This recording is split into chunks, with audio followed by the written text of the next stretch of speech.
Evangelio de Juan, capítulo 20, 19 al 22.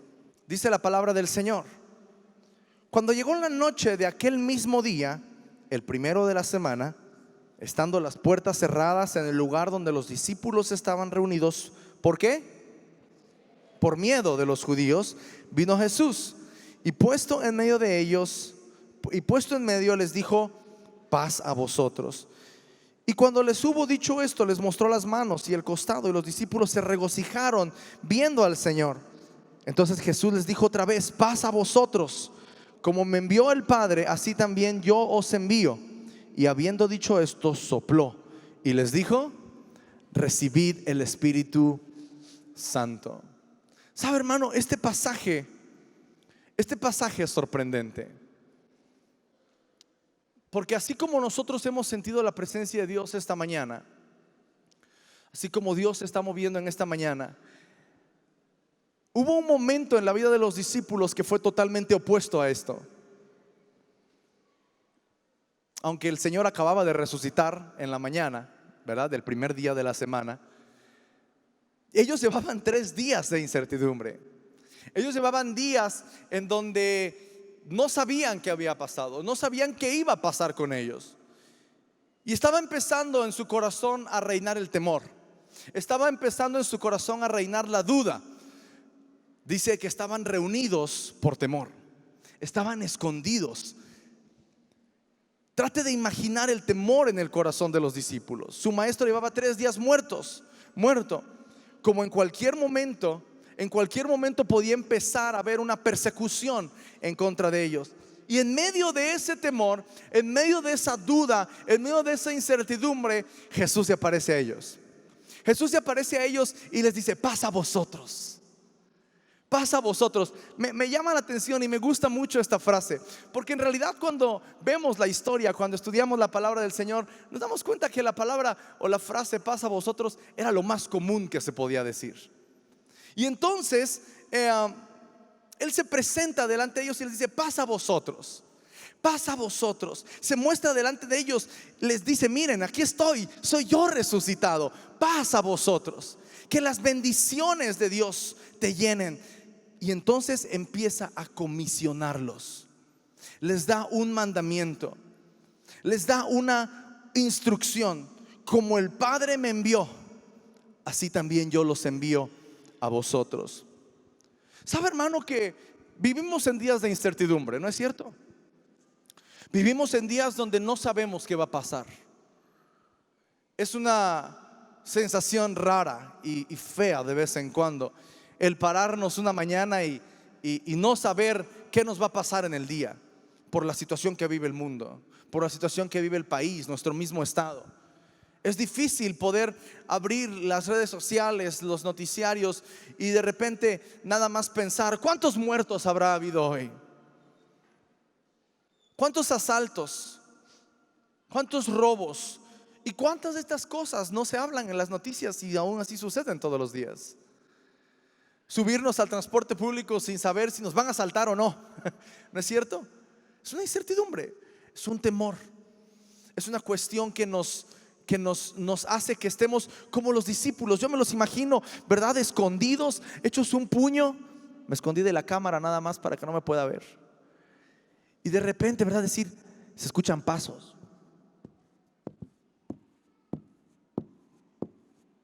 ¿Quién viene? Ya son los romanos. Ahí vienen los judíos a arrestarnos. Es Andrés que regresó con el pan, ¿verdad?, que lo mandamos por hacer las tortas que vamos a comer.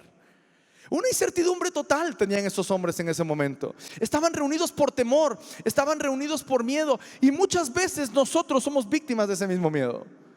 No tenemos una persecución religiosa, no tenemos algo que nos aleje de la fe. Sin embargo, la situación que vive el mundo y nuestras propias dudas nos alejan de Dios. Hay distracciones que nos alejan del llamado que Dios nos dio. Como el Padre me envió, así también yo los envío a vosotros. Hay cuestiones hoy en día, hermanos, que nos alejan, que nos distraen.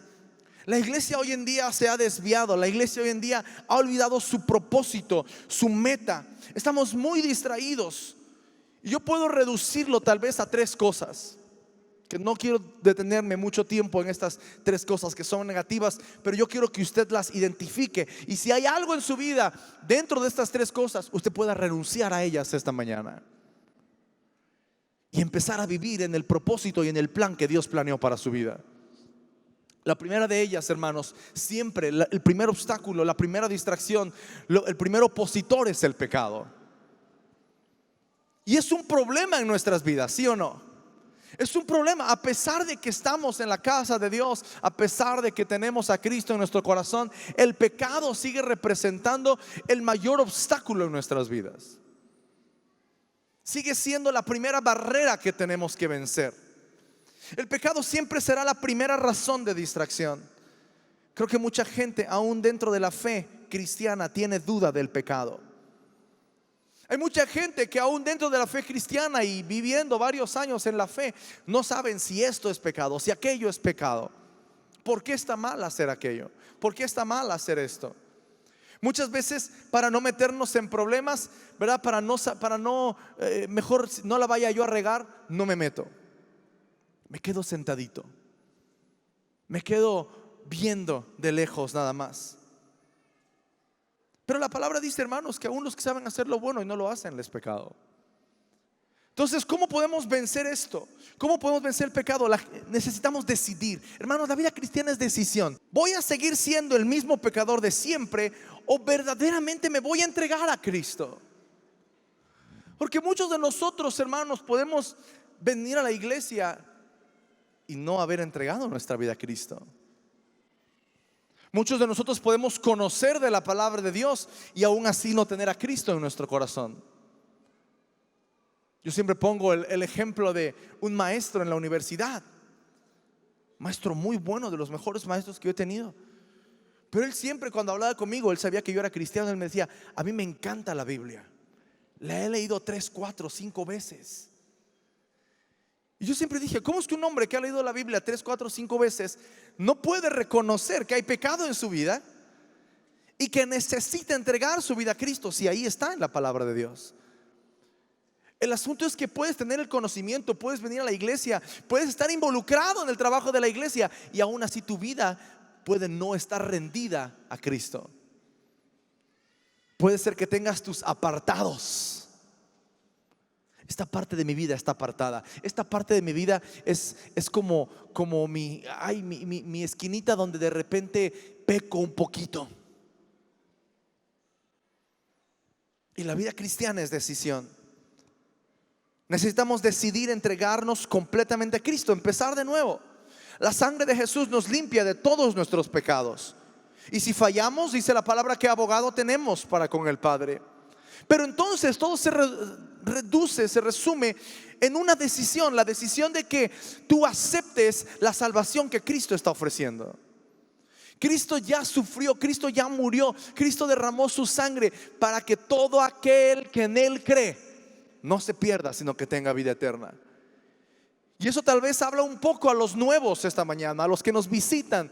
Tal vez tú dices, híjole, yo nunca he escuchado esto. Yo no sabía que el pecado me separaba de Dios. Yo no sabía que tenía que arrepentirme, que tenía que volver mi rostro a Cristo. Bueno, esta mañana lo estás escuchando. Pero aún hay gente que tiene varias semanas, varios meses o aún años viniendo a la congregación y no ha tomado una decisión de seguir a Cristo. Así que debemos de tomar la salvación que Cristo ofrece para nuestras vidas. El pecado se vence con arrepentimiento. El pecado se vence con arrepentimiento. Y mientras nosotros tengamos vida, hermanos, mientras nosotros tengamos vida, hay tiempo de arrepentirnos. Después de muertos ya no podemos hacer nada. No podemos llegar delante de la presencia de Dios y ay, sí, Señor, bueno, sí hice mal, pero perdóname. Ya no. Está establecido para nosotros que una vez después de que nosotros muramos, viene el juicio. Entonces nosotros en este momento, porque no sabemos tampoco, hermanos, qué va a pasar al rato, no sabemos si Cristo venga ahora. Estaba dando tiempo a ver si venía. Qué mejor que venga ahora, ¿no es cierto? Que nos encuentre aquí en la iglesia. Pero lo mismo tiene que ser si nos encuentra mañana, en el trabajo, en la escuela, en la casa. Tenemos que aprovechar nuestro tiempo de vida. Aquí Dios guarde, ¿verdad? Pero salimos y nos pasa algo, un accidente, lo que sea. No somos dueños de nuestra vida, pero mientras tengamos vida, tenemos la oportunidad de arrepentirnos. Tenemos la oportunidad de volver nuestro rostro a Dios y de entregarnos completamente a Él, para que podamos vivir rectamente, para que podamos vivir una vida que le agrade. Ese es el primer obstáculo y el primer distractor. El segundo que encuentro, hermanos, tiene que ver ya no con el pecado, no con los no convertidos, tiene que ver con nosotros. Y esto es que hay modas. Hay modas, hay cosas en la iglesia que muchas veces nos distraen. Y algo que el enemigo ha puesto de moda últimamente y ha agarrado mucha fuerza, y puede ser que ni siquiera lo hayas notado y tú mismo estás ahí, es el humanismo. Es el hombre como el centro de las cosas. El humanismo se ha metido en la iglesia. Hay gente que sigue pensando que la iglesia está para satisfacer mis necesidades. La iglesia debe ser un lugar en donde yo pueda venir a honrar a Dios. La iglesia debe ser un lugar donde yo esté cómodo. La iglesia debe ser un lugar que tenga esto. La iglesia debe ser un lugar que tenga mucho estacionamiento para mí. ¿Se da cuenta?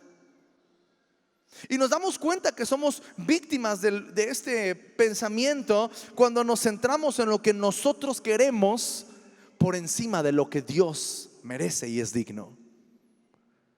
No me gusta cómo canta fulano, no me gusta cómo ora mengano, no me gusta cómo se clama, no me gusta cómo predica aquel pastor, no me gusta el clamor, no me gusta que me digan dónde sentarme, no me gusta que no me dejen salir cuando el culto no se ha acabado, bla, bla, bla, bla, bla. Si usted haya pensado así, quiero decirle, no cantamos para usted, ni oramos para usted.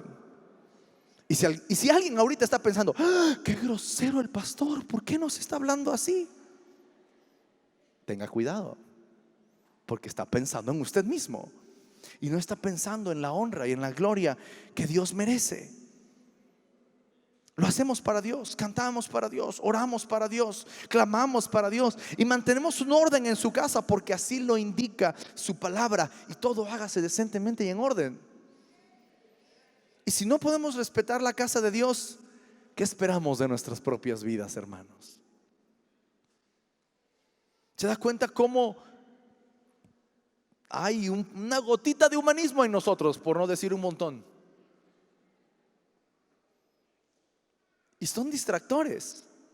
Son distractores, nos ofendemos muy fácil, nos espantamos muy fácil, nos hacemos los dignos muy pronto, cuando aquí el único digno es Cristo. Tenemos que tener cuidado, hermanos. Tenemos que tener cuidado cuando nuestro propio yo quiere tomar el control.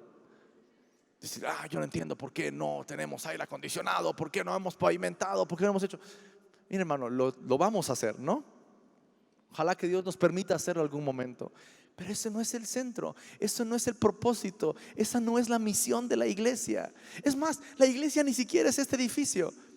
Cuando nosotros llegamos, este lugar es la casa de Dios y hay que amarlo, hay que cuidarlo, hay que respetarlo, hay que honrarlo. Pero si nos juntáramos todos en la cancha, ahí está la casa de Dios. Si nos juntamos todos en el zócalo, ahí es la casa de Dios. Porque la casa es donde están los hijos, donde está el padre, donde hay una relación, donde está la familia. Entonces, tenga mucho cuidado, hermano, con su pensamiento. Tenga mucho cuidado de no dejar que el diablo lo distraiga del llamamiento que Dios le está dando a usted esta mañana con cosas que no valen la pena. Y la tercera cosa no es algo malo. Son cosas buenas que nos hacen o nos pueden distraer de lo que fuimos llamados a hacer. Escuche esto, hermano. La base y propósito de la iglesia es predicar el evangelio y hacer discípulos. Está escrito en nuestra misión. Nuestra visión es establecer el reino de Dios, pero nuestra misión es predicar el evangelio a toda criatura y hacer discípulos. A veces hacemos mucho dentro de la iglesia, pero nada de lo que hacemos involucra predicar el evangelio o hacer discípulos. Podemos estar haciendo mucho y logrando nada. Por eso dije que el tercero no era malo, porque puedes estar muy metido en el trabajo de la iglesia, puedes estar involucrado en actividades de la iglesia, pero la misma actividad dentro de la iglesia te puede distraer del llamado, que es predicar el evangelio y hacer discípulos. Un acto de misericordia sin el evangelio no importa, porque podemos salvar a alguien de morir de hambre, pero es mejor salvarlos de morir eternamente. Vea cómo en las palabras de Jesús encontramos el llamado. Versículo 21. Como me envió el Padre, así también yo os envío. Como me envió el Padre, así también yo os envío. Como me envió el Padre, así también yo os envío. Mire, hermano, déjeme decirle algo. Yo no sé si usted lo había visto así, pero déjeme decírselo esta mañana. Jesús cuenta contigo. Jesús cuenta contigo. Jesús no depende de nosotros, pero sí cuenta con nosotros. Hay mucha gente que de repente dice: ¿por qué Dios no baja del cielo y se manifiesta a todos? Así todo el mundo creería. Pues hemos tenido testimonios de eso, ¿no es cierto? Gente que en sus últimos momentos vio a Jesús, o gente que vio a Jesús y se convirtió de cualquier religión del mundo y empezó a predicar el evangelio. ¿Puede hacerlo? Sí, pero cuenta contigo. ¿Qué es la iglesia? El cuerpo de Cristo. Jesús cuenta con su cuerpo. Jesús cuenta conmigo. Dígalo: Jesús cuenta conmigo. Jesús cuenta conmigo. Jesús cuenta conmigo. Jesús había venido para dar, durante 3 años y medio estuvo predicando el evangelio junto con 12 discípulos, y él sabía que este evangelio no era nada más para ellos, era para todas las naciones. Él lo dijo cuando iba a ascender a los cielos: y van a ir a Judea y a Samaria, hasta lo último de la tierra. Era un mensaje internacional, era un mensaje global, pero era momento de que Jesús volviera al Padre. Era momento de que Jesús volviera al Padre, y ese mensaje debía ser llevado a todo el mundo. Por eso encargó la tarea a sus discípulos. Ese mensaje, hermanos, aún necesita alcanzar el mundo. Ese mensaje todavía necesita ser predicado a todas las naciones. Yo no sé si esta mañana alguien está sintiendo en su corazón un lugar, pero déjame decirte: si tú estás sintiendo en tu corazón algún lugar, habla con tu pastor, porque Dios te está llamando al campo misionero. Nosotros somos una iglesia misionera. Allá atrás en las 5 puertas tenemos a todos los lugares en donde misioneros, no solo de aquí, sino ya de otros centros cristianos, han salido para establecer el reino de Dios, han salido para predicar el evangelio de Dios. Y aunque podemos pararnos el cuello y sentirnos muy bien, somos más de 100 centros cristianos en Estados Unidos, Cuba, Argentina, República Dominicana y todo México. Hermanos, hay muchísimo por cubrir. Y hay muchísima gente que necesita escuchar el evangelio de Cristo. Son más los que se pierden. Cuando la segunda vez que visitamos la iglesia en Corea, nos dieron un tour por la iglesia para conocerla y poder hacer preguntas. Y una de las respuestas que nos dieron quedó muy marcada en mi corazón. Porque por supuesto, usted sabe que aquí en nuestra nación los números impresionan, ¿verdad que sí? En la iglesia son 5,000, en la iglesia son 3,000, en la iglesia son 1,000. Fulano de tal tiene 1,500 personas en la iglesia. Los números pueden llegar a impresionar. Y esa iglesia es enorme. Creo que andan como entre los 40,000 y 60,000 miembros. Pero queríamos saber exactamente cuántos miembros tenían. Entonces preguntamos: ¿cuántos miembros tiene la iglesia? Y esta fue la respuesta: nos faltan 5.4 millones de personas, que era la población alrededor. Y esa respuesta me impactó, porque podemos decir: somos 8,000, somos 7,000, pero realmente nos falta 1,5 millones de personas. Podemos sentir que somos un montón y que estamos apretados y que no cabemos en el estacionamiento, pero nos faltan muchos. Nos faltan muchos. Son más los que se pierden. Nos faltan muchos. Ese mensaje necesita alcanzar a todo el mundo, y por eso encarga la misión a la iglesia: ir por todo el mundo. Cuando vemos en la palabra que somos el cuerpo de Cristo, no es solo, hermanos, para juntarnos los domingos y sentir la unidad y el amor, sino es para que tú seas la mano que alcance al perdido. Es para que tú seas los pies que lleven el evangelio. Es para que tú seas la boca que declare las buenas noticias, porque tú eres el cuerpo de Cristo. Somos el cuerpo de Cristo. Entonces somos los encargados de abrazar, de tocar, de hablar, de ir. Este mundo, hermanos, de repente está muy clavado en un aparatito, ¿verdad? Estamos encerrados todos en nuestro pequeño mundo digital. Esta gente necesita que alguien le levante la cara y le diga: no te preocupes por lo que diga ahí. Hay alguien que te ama. Hay alguien que quiere estar contigo. No importa cuánto comentario, cuánto rechazo, cuánto bullying, cuánta cosa mala puedas recibir por este aparato que tienes en la mano, levanta tus ojos a los cielos. Levanta tus ojos a los cielos, porque de ahí va a venir tu socorro. Levanta los ojos a los cielos, porque hay un Padre que te ama. Hay alguien que te amó tanto que dio su vida por ti. Así que la iglesia debe ser la boca de Dios que hable su amor, los pies que lleven el evangelio. Mateo dice: ir y hacer discípulos. Marcos dice: predica el evangelio y estas señales te van a seguir. Así que, hermano, Jesús cuenta contigo, pero tú tienes que depender de Cristo. Jesús cuenta contigo, pero la iglesia depende de Jesús. La iglesia, no podemos hacer nada ni vamos a lograr nada en nuestras fuerzas. Podemos tener muy buenas ideas, podemos tener muy buenos proyectos, podemos tener muy buenos ministerios, pero si no dependemos de Jesús, no vamos a lograr nada.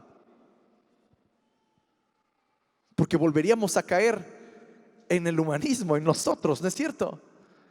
Estamos alimentando a tantos cientos cada semana. Eso no vale si no dependemos de Jesús. Así que Jesús cuenta contigo, pero la iglesia depende de Jesús. Porque el que es enviado necesita quien lo envíe. ¿Cuántos de sus hijos van solitos a las tortillas sin que usted lo mande? Ninguno. Fulano, ve por las tortillas. Siempre yo, nunca mi hermano. Ándale, se está enfriando la comida y apúrate. Y no vuelve media hora el muchacho. Nadie va solo. El enviado necesita quien lo envíe. ¿Verdad que sí? El enviado necesita quien lo envíe. Hermanos, nosotros como iglesia tenemos un mensaje, un poder y una autoridad, y hemos sido enviados. Hemos sido enviados. La mayoría de la gente piensa que el llamamiento a los discípulos, la misión a los discípulos se da hasta el final, hasta Mateo 28 en la ascensión. Pero en realidad está aquí. Como el Padre me envió, yo los envío a ustedes. Como el Padre me envió, yo los envío a ustedes. Tenemos el mensaje que es el evangelio. Tenemos el poder que es el Espíritu Santo. Tenemos la autoridad que nos respalda a donde quiera que vayamos, que es Jesucristo. Él mismo se presentó como el que tiene toda la autoridad. Como el que tiene toda la autoridad. El llamado de Jesús es que así como el Padre lo había enviado a Él, Él nos está enviando a nosotros. Por lo tanto, en nosotros debe haber, como dice Filipenses capítulo 2, la misma actitud que hubo en Cristo Jesús. Tenemos que mostrar a Cristo. Tenemos que mostrar el amor de Dios. Haya pues en vosotros este mismo sentir que hubo también en Cristo Jesús. La iglesia debe seguir el ejemplo de Cristo. Jesús vivió en una perfecta obediencia al Padre. No habló sino lo que el Padre le decía que hablara. No hizo sino lo que el Padre le dijo que tenía que hacer. Debemos nosotros, hermanos, ser obedientes y sensibles a la voz de Dios. Mire, hermano, que Dios lleva semanas levantando entre nosotros y activando entre nosotros los dones del Espíritu. Amén. ¿Cuántos han sentido un avivamiento en su vida en estas semanas? Levanten su mano. Gloria a Dios. Gloria a Dios. Muchos van a empezar hoy. Muchos van a empezar a sentir ese avivamiento el día de hoy. Pero sabe, hermano, que platicando, cuando hemos estado platicando acerca de los dones en diferentes grupos, la misma actitud o el mismo pretexto o el mismo comentario es el que sale a la luz. Es que no sé qué hacer, es que no sé cuándo, es que no sé cómo. Pero Jesús, él mismo lo dijo así: yo no hablo si el Padre no me dice que hable, y yo no hago lo que el Padre no me dice que haga. Y lo vemos en sus milagros, ¿no es cierto? ¿Cuántos ciegos había junto al camino, junto a Bartimeo? ¿Quién sabe? Bartimeo tuvo la fe, Jesucristo sanó a Bartimeo. ¿Cuántos enfermos había en el estanque donde el ángel tocaba el agua? Un montón. Pero Jesús sanó a uno, porque él iba con el que el Padre le decía que fuera. Entonces, hermano, cuando usted dice: ay, es que yo siento como que Dios se quiere mover en mí, pero no sé cómo. Yo siento que tengo el don de sanidad, yo siento que tengo el don de milagros, yo siento como que siento que entendí las lenguas que estaba orando el pastor, como que siento que tuve una visión, pero no sé si me lo estaba imaginando, como que siento que escuché, pero es mi voz y la verdad no sé. No tenga duda, hermano. ¿Cómo vamos a saber cuándo orar por el enfermo? Cuando escuchemos la voz de Dios. ¿Cómo vamos a saber cómo aconsejar a esa persona? Cuando digamos lo que Dios nos está diciendo. Debemos vivir en una perfecta obediencia, así como Cristo vivió en una perfecta obediencia, porque así como Él fue enviado, Él nos envió a nosotros. La iglesia debe prepararse en obediencia y en amor para ser instrumento del evangelio. El pastor Isaac lo dijo en el clamor: estamos orando que Dios avive los dones, que Dios se mueva en nosotros, que venga la unción sobre la iglesia. ¿Pero para qué? ¿Para qué la quieres, hermano? ¿Para qué quieres moverte en sanidades? ¿Para qué quieres moverte en milagros? ¿Para qué quieres moverte en profecía? ¿Para qué? Dios activa eso en nosotros para que prediquemos el evangelio. Dios nos da eso como herramientas para que manifestemos su poder. ¿No es cierto? Para que manifestemos su poder. Tenemos que tener cuidado con nuestra actitud. Tenemos que tener cuidado con las intenciones de nuestro corazón. No vaya a ser que cuando el Espíritu Santo se empiece a mover en nosotros, en milagros, en señales, en sanidades, de repente pongamos un consultorio. Se hacen sanidades. Llame, saque su cita. No, hermanos. Es para poder, es el respaldo que Dios da a tu predicación. Es el respaldo que Dios da a tu predicación, al mensaje. Y número 3, Jesús sopló sobre ellos. Jesús sopló sobre ellos. Hermanos, para mí esto tiene un gran valor. Esta frase: y habiendo dicho esto, sopló. Habiendo dicho esto, sopló. Cuando estábamos en la adoración, estaba yo ahí atrás con mis manos levantadas, adorando al Señor en el Espíritu. Y sentí un viento pasar enfrente de mí. Y sinceramente, honestamente, no me quise distraer. Dije: alguien pasó. O a veces los hermanos que nos apoyan con el orden abren las ventanas, las puertas laterales, porque el calor se encierra un poquito. Y dije: fue una ráfaga de aire. Pero me ganó la curiosidad y abrí los ojos y estaban cerradas las puertas. Entonces dije: bueno, voy a seguir adorando al Señor. Seguí adorando al Señor, estaba ya orando. Y de repente sentí que entró un viento detrás de mí, pero o sea, fuerte, me hizo así. Y dije: órale, está soplando fuerte el viento. Y pensé que habían abierto la puerta detrás de mí. Otra vez abrí los ojos y estaba cerrado. Y el Señor me hizo sentir, me dijo: desde ahorita mismo estoy soplando sobre muchos. Desde ahorita mismo estoy soplando sobre muchos. Y a veces batallamos, hermano, les soy honesto. Yo batallo mucho con el asunto de pasar y dar un sentido, dar una palabra, porque si lo hacemos por recibir, ya no es la motivación correcta. Si yo ahorita le digo, hermanos, el Señor me dijo que esto es inventado, la siguiente parte es inventada, ¿verdad? Sí, pero si yo le hubiera dicho, hermanos, el Señor me dijo que todos los que danzaron iban a ser ricos. ¿Qué dice usted? Hubiera danzado. Ya no es la motivación correcta, ¿me explico? Dios bendice la fe. Y cuando Dios ve que tú estás rendido, que tú estás adorando, o que te estás gozando y estás danzando y dando vueltas para el Rey y todo este rollo, de repente dice, echen las bendiciones, para que le eche más ritmo. Ahí está el Señor arriba aventando bendiciones también. Y no lo sabemos. Y muchas veces no lo vemos, no lo entendemos. Pero si yo le digo, hermanos, ahorita quien levante las manos, Dios nos va a bendecir. No, todo el mundo levantamos las manos, ¿no? Pero ¿va a ser la motivación correcta? No. Yo levanto mis manos porque yo me rindo delante de Él. Yo danzo porque tengo gozo en mi corazón. Estoy agradecido por todo lo que Dios me ha dado.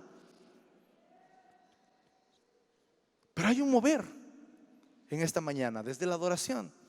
Hay un mover. Y yo no sé si alguien más pudo sentir ese viento pasar, pero Dios estaba en este lugar. Bueno, Dios sigue en este lugar. Dios está en este lugar. Y déjame decirlo así esta mañana, hermano. Dios está listo para soplar sobre tu vida. Dios está listo y está ansioso de lo que Él pueda hacer a través de ti esta mañana, soplando sobre tu vida. Mira, hermano, este momento en el que Jesús sopla y le dice reciban el Espíritu Santo, lo podemos ver este soplo en diferentes partes de la Biblia. Tal vez la primera vez está en Génesis capítulo 2 versículo 7, donde dice: y sopló aliento de vida sobre el hombre. A un montón de polvo, Dios le dio vida. En Ezequiel capítulo 37 el profeta se encuentra en medio de un valle de huesos secos en extremo, y cuando el Espíritu Santo sopla sobre ellos, se levantan para hacer un ejército. Hermano, no importa qué tan seco estés esta mañana, el Espíritu Santo está soplando sobre ti ahora. No importa qué tan seco estés esta mañana, no importa qué tan seco hayas quedado. Tal vez eres un hueso seco, o tal vez eres un puñado de polvo con apenas la forma de un hombre. Cuando Dios sople sobre ti, vida va a entrar a tu cuerpo, vida va a entrar a tu espíritu. Pero ahora Jesús está soplando sobre sus discípulos. Sopla como Dios en Génesis, sopla como el Espíritu en Ezequiel capítulo 37. Ahora empieza el nuevo pacto, ahora empieza la nueva vida. El Espíritu Santo viene a dar vida donde había muerte. Ese soplo viene a activar lo que Dios puso en ti para cumplir el llamado, porque los dones ya fueron repartidos. O sea, el don ya lo tienes, pero necesita ser activado. Necesita conectarse y prenderse en el Espíritu, necesita llenarse. Tú necesitas llenarte del fuego de Dios, y ese don va a empezar a arder, va a empezar a hacer ebullición dentro de ti. Ese soplo despierta los dones: discernimiento de espíritus, lenguas, interpretación de lenguas, profecía, fe, palabra de sabiduría, palabra de ciencia, milagros y sanidades. Hermano, algún don de estos ya lo tienes tú. Algún don de estos ya lo tienes tú. Necesitas que ese don sea encendido. Ese fuego debe arder en ti, pero debe arder con un propósito. Debe arder continuamente en ti con un propósito. Y el propósito es que establezcamos el reino de Dios. Las señales no son para hacernos famosos. Los dones no son para poner un despacho. Los dones son para predicar el evangelio. Tal vez algunos de ustedes ya identificaron qué don tienen, otros no lo saben. Pero esta mañana el Espíritu Santo está soplando sobre ti. Esta mañana el Espíritu Santo va a despertar esos dones en ti. Y termino con esto antes de orar, hermanos. Cuando viene el Espíritu Santo, viene un cambio en tu vida. Los discípulos en el versículo 19 dice que estaban juntos por miedo, por temor. Pero después de que Cristo asciende, no hasta el Pentecostés, después de que Él sopla sobre ellos y después asciende a los cielos, los discípulos ya no están reunidos por temor. Están reunidos unánimes juntos en oración. Y entonces viene una manifestación del Espíritu. Esta mañana Dios quiere arrancar el temor de tu corazón. Esta mañana Dios quiere quitar la duda de tu corazón y quiere mandar un fuego que arda en ti, y quiere activar los dones en ti, y quiere soplar vida en ti, para que tú te levantes como un ejército, para que tú te levantes a cumplir el llamado. Como el Padre me envió, así también yo los estoy enviando a ustedes. Cierre sus ojos, por favor, esta mañana. Cierre sus ojos. Antes quiero hablar a las personas que hoy vienen por primera vez. Tal vez hay alguien en este lugar que dice: yo vine, yo no sabía, yo nunca había escuchado. Pero esta mañana ahora tú sabes que el pecado te separa de Dios. Tú sabes que el pecado te ha estorbado para que tú tengas una vida plena, y no lo ignoras porque sabes que has pecado. Sabes que has fallado. Yo quiero hablarte a ti esta mañana para que tomes la decisión de entregar tu vida a Cristo, y que tu vida sea transformada y no vuelvas atrás. Así que si tú en esta mañana dices: yo necesito entregar mi vida a Cristo, yo necesito que Cristo venga a mi corazón, yo necesito ese cambio, esa transformación, entonces entrégale tu vida a Cristo. Yo quiero guiarte en una oración esta mañana. Y si hay alguien en este lugar que dice: yo necesito entregarle mi vida al Señor, por favor, repite esta oración después de mí y entrégale tu vida al Señor. Di conmigo: Señor Jesús, esta mañana reconozco que he pecado. Reconozco mis faltas y me acerco a ti, porque sé que solo tú me puedes perdonar. Me arrepiento de todos mis pecados. Te entrego mi vida. Entra en mi corazón. Hazme una nueva criatura. Te lo pido, Dios, en el nombre de Jesús. Amén. Espíritu Santo, ven en este lugar. Espíritu Santo, síguete moviendo. Empieza a orar en el lenguaje espiritual muy suavemente y en su lugar. En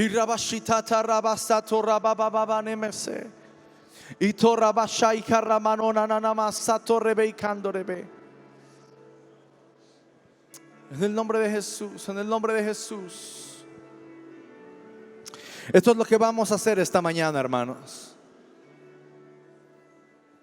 Hay algo que hacemos constantemente como líderes de la congregación, y lo decía la pastora la semana pasada también. Yo quiero que dediquemos un buen tiempo a orar solo en el lenguaje espiritual. Pero no quiero que se distraiga, hermano. Trate de concentrar